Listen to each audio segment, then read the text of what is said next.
मी तुम्हाला दाखवणार आहे कोलंबी कांदापात बिर्याणी। त्यासाठी लागणारे साहित्य आधी बघून घ्या।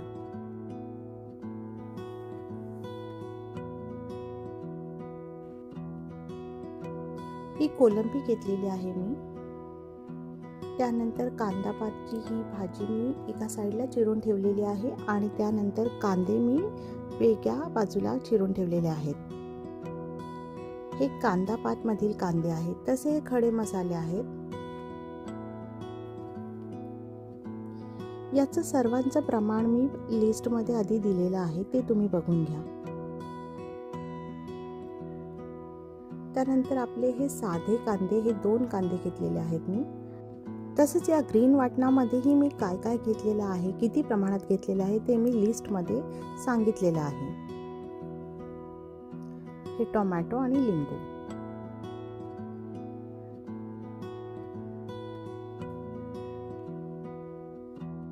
हा बासमती राईस घेतलेला आहे आणि हे थोडेसे खडे मसाले घेतलेले आहेत। तुम्ही कोणत्याही कंपनीचा बासमती राईस वापरू शकता। चला तर मग आता सुरू करूया आपल्या बिर्याणीला।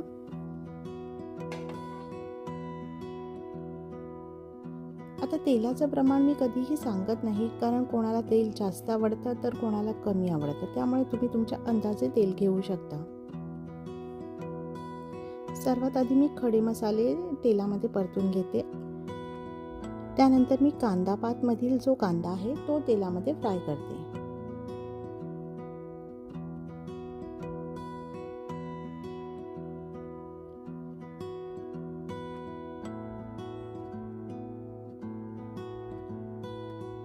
त्यानंतर आपण आपला घरातील जो साधा कांदा असतो तो घालूया। हे दोन्ही कांदे एकत्र करून व्यवस्थित त्याला शिजवून घेऊया।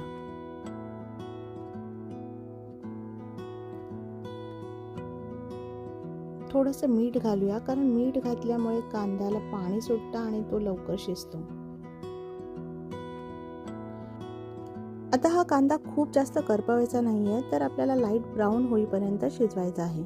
त्यानंतर आता ही कांदापातची भाजी टाकून घेऊया।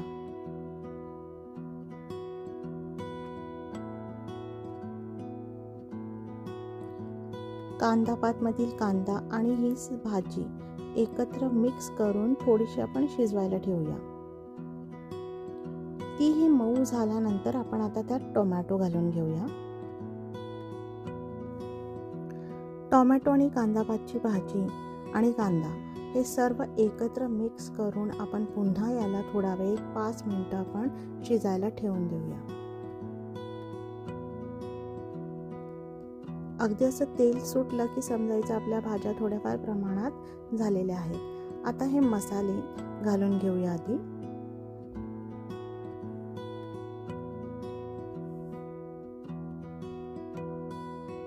मसाले ही भाज्यांमध्ये व्यवस्थित मिक्स करून घेऊया।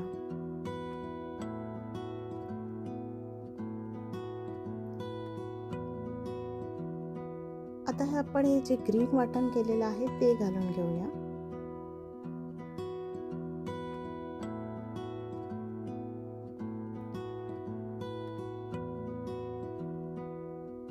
हे सुद्धा आपण 5 मिनिटं शिजवून घेतल्यानंतर ही कोलंबी घालतोय।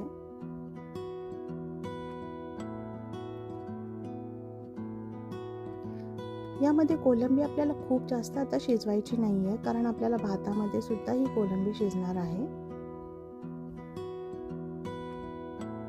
अशा प्रकारे ही कोलंबी व्यवस्थित परतून झाल्यानंतर हा 1/4 जो लिंबू आहे त्याचा रस मी टाकणार आहे कोलंबीच्या ग्रेव्हीमध्ये।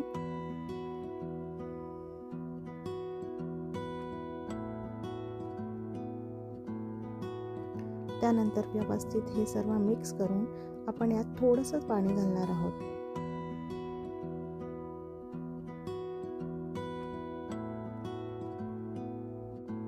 कोलंबी व्यवस्थित मिक्स केल्यानंतर त्यावर झाकण ठेवून आपण 15 मिनिटं कोलंबी शिजवण्यासाठी ठेवून देणार आहोत। अशा प्रकारे आपली कोलंबी झालेली दिसते आणि खूप छान ग्रेव्ही झालेली आहे। कोलंबी ही जेवढ्या प्रमाणात पाहिजे तेवढ्या प्रमाणात शिजलेली आहे।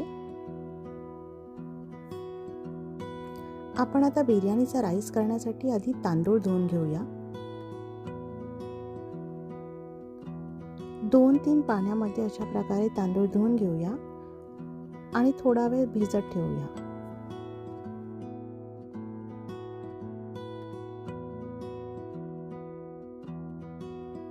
आता एका बाजूला आपण राईस करण्यासाठी पातेले ठेवून घेऊया. त्यामध्ये तेल घालून थोडे खडे मसाले घालून ते परतून घेऊया.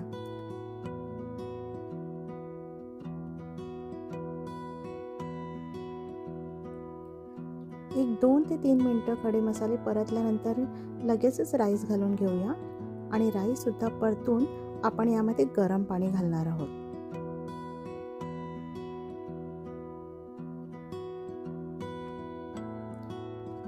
दुसऱ्या बाजूला मी हे गरम पाणी तापायला ठेवत आहे. या पाण्याला उकळी आल्यानंतर हे गरम पाणी मी भातामध्ये घालणार आहे. त्याआधी मी 1 ते अर्धा चमचा तूप घातलेला आहे, कारण तुपामुळे भात नेहमी मऊ होतो. गरम पाणी हे नेहमी आधीच गरम करायला ठेवा, कारण गरम पाण्याला उकळी यायला वेळ लागतो आणि भात जर तुम्ही आधी तुपामध्ये आणि तेलामध्ये परतवणार असाल तर तो कडक होऊन तुटतो. म्हणून नेहमी आधी गरम पाणी करा. लिंबू घालण्याच्या आधी मी भातामध्ये अंदाजे मीठ घातलेलं आहे आणि आता मी अर्धा लिंबाचा रस भातामध्ये घालणार आहे. आता भाताला वाफ येण्यासाठी झाकण ठेवूया.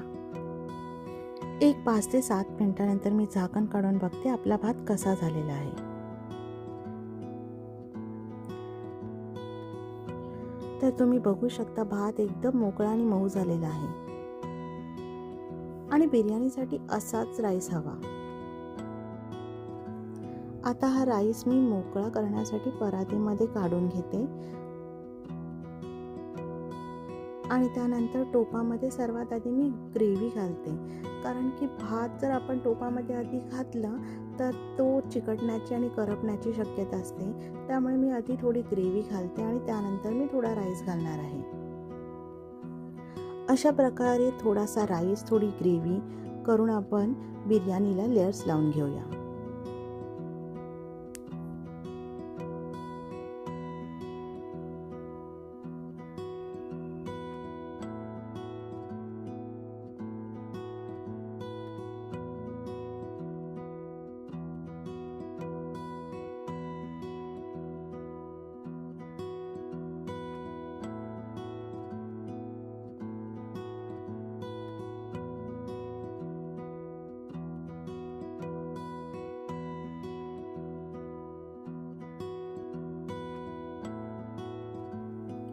आता या बिर्याणीमध्ये मी फक्त तूप घातलेलं आहे, पण कोणाला फ्राय केलेला कांदा आवडत असेल तर फ्राय केलेला कांदा घालू शकतात किंवा फूड कलर आवडत असेल तर फूड कलरही तुम्ही घालू शकता. अशा प्रकारे बिर्याणीला दम देण्यासाठी चारी बाजूनी फॉईल पेपर कव्हर करून त्यावर झाकण ठेवूया आणि एखादी जड वस्तू ठेवून 20 मिनिटांसाठी त्याला दम द्यायला ठेवूया. बिर्याणीला 20 मिनिटं दम दिल्यानंतर गॅस बंद करून मी 10 मिनिटांनंतर हे झाकण उघडते. तर आता बघूया आपण आपली बिर्याणी कशी झाली आहे.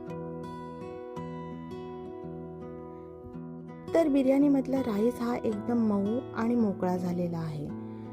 चला तर मग आता बिर्याणी एका डिशमध्ये काढून घेऊया. तर तुम्हाला ही युनिक कांदापात कोलंबी बिर्याणी कशी वाटली ती तुम्ही नक्की एकदा करून बघा आणि मला आवडल्यास कमेंट करून सांगा. जर तुम्हाला अशाच युनिक रेसिपी बघायच्या असतील तर प्लीज माझ्या चॅनलला लाईक, शेअर आणि सबस्क्राईब करायला विसरू नका. आणि हो, ही बिर्याणीची चव कशी वाटली ती मला नक्कीच कमेंट करून सांगा. आता तुम्हीही घरच्या घरी अशा नवनवीन आणि वेगवेगळ्या पद्धतीच्या रेसिपी बनवू शकता. चला तर मग भेटूया पुढच्या व्हिडिओमध्ये.